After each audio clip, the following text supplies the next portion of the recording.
Bonjour à tous. Les spécificités et les usages d'un territoire impactent fortement son architecture. Le parc des Grands Causses, région rurale qui est notamment marquée par l'agropastoralisme, présente des caractéristiques qui lui sont propres et qui ont été influencées par des contraintes géologiques, techniques, topographiques et climatiques.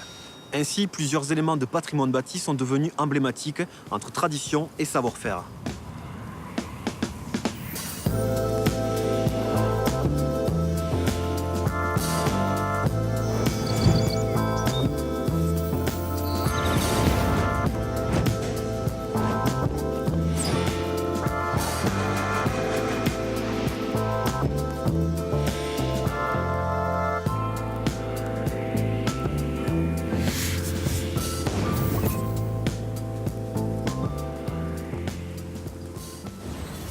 L'élevage extensif des troupeaux de brebis a permis le développement de la pelouse sèche, faisant des Causses l'un des plus vastes ensembles de ce type en France. Pour permettre d'abriter les troupeaux, les hommes ont construit des bergeries que l'on appelle des jasses.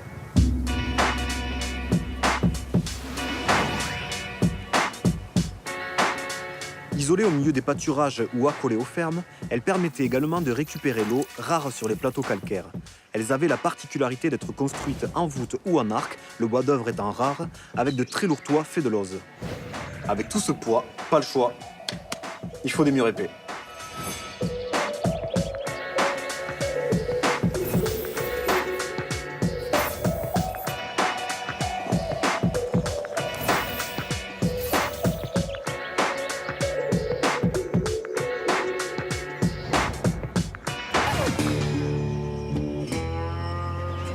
Nous sommes dans le Rougier. Cette zone de plaine argilo-marneuse et alluviale a permis le développement de l'agriculture, intensifiée par l'irrigation au XIXe siècle.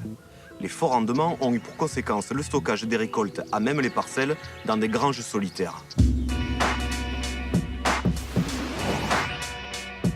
Ces imposantes granges de grès rouge, arquées comme des nefs d'église, étaient scrupuleusement partitionnées. Ainsi, la grange se superposait à l'étable ou la bergerie, cette dernière reposant sur des alignements de courtes colonnes à l'image des cryptes romanes. La plaine du Dourdou demeure aujourd'hui une zone agricole importante, notamment pour l'industrie du roquefort.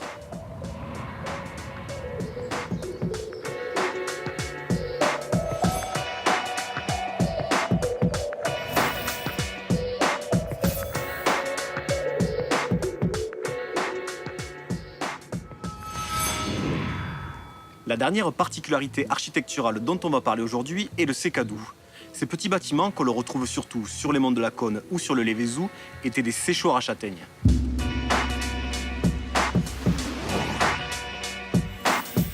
On allumait un feu, plus fumant que flambant, sur un sol de terre battue au-dessus duquel les châtaignes étaient étalées sur des clairvoies. Pour régler le tirage, c'était simple, on ouvrait plus ou moins les portes du sécadou. La méthode était efficace, mais nécessitait une surveillance accrue.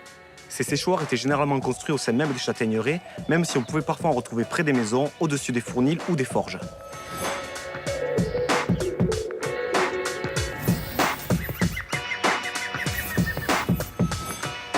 À l'image de cette superbe quille de berger, structure de pierre sèche qui permettait de prendre la hauteur afin de surveiller les troupeaux, le patrimoine bâti des Grands Causses est intimement lié à son territoire. Aller à sa rencontre, c'est la promesse de rendez-vous avec un passé qui a forgé l'identité d'une région entière. Moi je vous dis à bientôt et d'ici là, restez curieux.